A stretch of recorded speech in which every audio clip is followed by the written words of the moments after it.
Carlo Ancelotti dikenal sebagai sosok pelatih yang gemar menggunakan formasi 4-3-3. Namun sekarang taktik tersebut dianggapnya kurang efektif. Dengan memanfaatkan pemain yang ada, Don Carlo akan beralih ke formasi 4-4-2. Nantinya formasi ini akan banyak mengandalkan gelandang muda yang baru didatangkan oleh Los Blancos. Cetak Gol coba merangkum prediksi formasi Carlo Ancelotti sebagai berikut.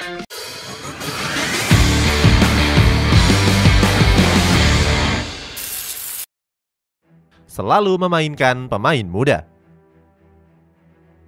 Sejak ditunjuk menjadi pelatih Real Madrid, Carlo Ancelotti memang gemar memanfaatkan pemain muda. Beberapa dari mereka kini sudah menjadi andalan dari Los Blancos. Pertama ada Vinicius Junior yang sempat dianggap sebagai pembelian gagal. Di era Zinedine Zidane, pemain asal Brazil ini gagal menunjukkan performa terbaiknya. Zidane bilang kalau Vinicius harus belajar banyak untuk meningkatkan kualitasnya. Kini di bawah asuhan Don Carlo, Vinicius menjadi sosok penting Real Madrid di Liga Champions. Saat itu dia berhasil melesakkan 23 gol dan 21 assist dari 55 pertandingan. Termasuk 1 gol yang diciptakannya di final Liga Champions menghadapi Liverpool. Kemudian ada Federico Valverde yang mulai menemukan performa terbaiknya saat diasuh oleh Don Carlo. Pemain asal Uruguay ini selalu menjadi andalan Real Madrid di lini tengah. Ancelotti menyebut Valverde sebagai gelandang yang selalu tampil energik. Bahkan di musim lalu Don Carlo sempat mengubah posisi Valverde menjadi sayap kanan. Perubahan posisi itu membuat Valverde tampil tajam dengan torehan 12 gol. Terakhir ada Rodrigo yang menunjukkan tajinya bersama Los Blancos. Winger timnas Brazil ini berhasil mematenkan posisinya di sisi sayap kanan. Dalam posisi tersebut, Rodrigo berhasil mencetak 19 gol dari 57 pertandingan di berbagai kompetisi. Gemar menggunakan formasi 4-3-3.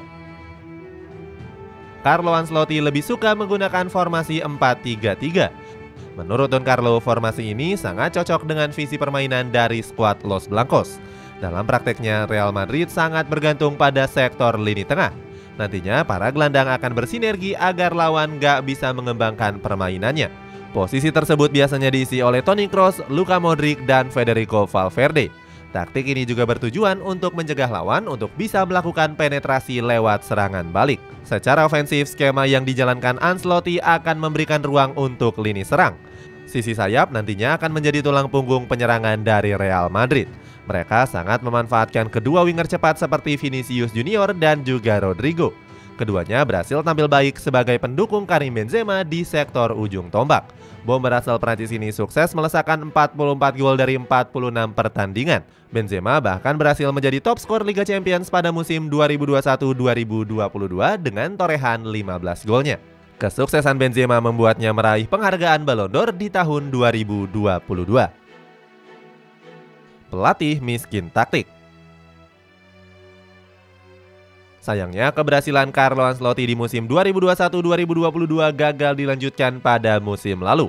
Ex-pelatih Juventus ini gagal mempertahankan gelar juara La Liga di musim kemarin. Saat itu Barcelona berhasil merebut tahta juara dengan performa meyakinkan. Skuad Blaugrana sukses mengungguli Los Blancos dengan selisih 10 poin. Kegagalan itu disebabkan karena performa inkonsisten Real Madrid di musim lalu. Skuad asuhan Ancelotti sering kecolongan saat menghadapi tim-tim papan tengah maupun papan bawah. Menurutnya, para pemainnya kurang kompetitif di kompetisi musim lalu. Padahal Ancelotti sangat meyakini kalau skuadnya sudah lebih kuat dari tahun yang sebelumnya. Di sisi lain, kegagalan Ancelotti disebut karena minimnya taktik yang digunakan. Para penggemar menyebut kalau Don Carlo selalu berkutat pada formasi yang gak banyak berubah. Selain itu, kegagalan ini juga diikuti pada kompetisi Liga Champions. Skuad Los Blancos nggak mampu menghentikan kedikdayaan Manchester City yang sukses meraih treble winner.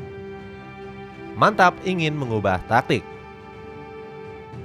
Carlo Ancelotti pun disebut ingin mengubah formasi Real Madrid menjadi 4-3-1-2. Don Carlo mengungkapkan kalau taktik tersebut akan memanfaatkan kemampuan ofensif dari Jude Bellingham. Formasi ini sendiri memaksa para pemain tengah untuk bisa membantu striker. Para penyerang nggak perlu terlalu turun ke belakang seperti taktik yang digunakan pada musim lalu. Saat itu Karim Benzema yang masih menjadi ujung tombak juga ikut terlibat membantu skema pertahanan. Formasi ini sudah teruji saat laga uji coba menghadapi Manchester United. Bellingham yang bermain sedikit agak ke depan berhasil mencetak gol pertamanya. Hebatnya, dia mampu mencetak gol tersebut setelah menggantungi kiper setan merah yang baru yakni Andre Onana. Nggak cuma bisa bermain lebih ke depan, Bellingham juga bisa menggantikan peran Luka Modric. Kemampuannya sebagai gelandang tengah maupun gelandang serang sudah nggak perlu diragukan lagi. Bersama Borussia Dortmund, Bellingham selalu menjadi andalan dan kerap merepotkan pertahanan lawan.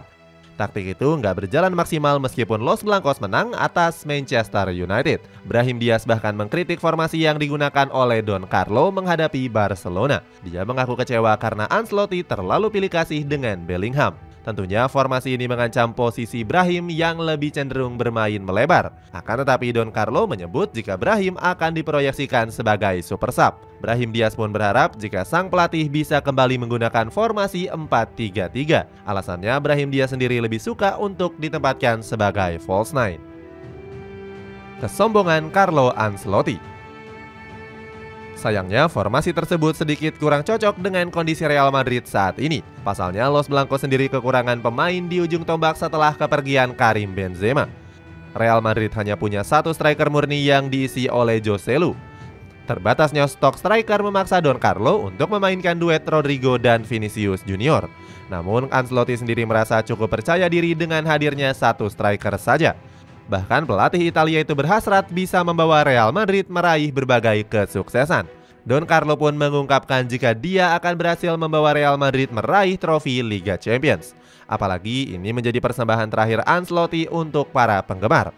Sebab di tahun 2024 ex-pelatih Chelsea ini akan menukangi tim nasional Brazil. Kendati demikian, Los Blancos masih belum menutup peluang untuk menggait Kylian Mbappe. Kabarnya manajemen sudah mencapai kesepakatan personal dengan sang pemain.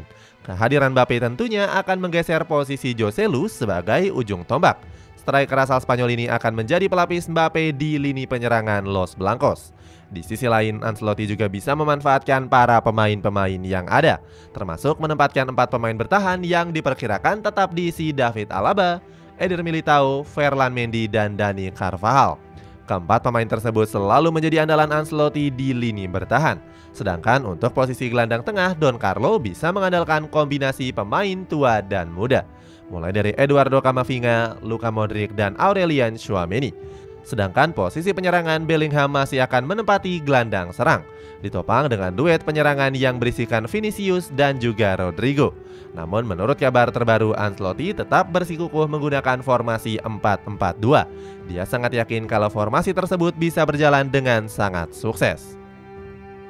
Itulah ulasan prediksi formasi Real Madrid di musim depan. Bagaimana pendapatmu? Apakah formasi ini bisa membawa Los Blancos kembali menakutkan di kancah Eropa? Coba tulis pendapatmu di kolom komentar di bawah ini.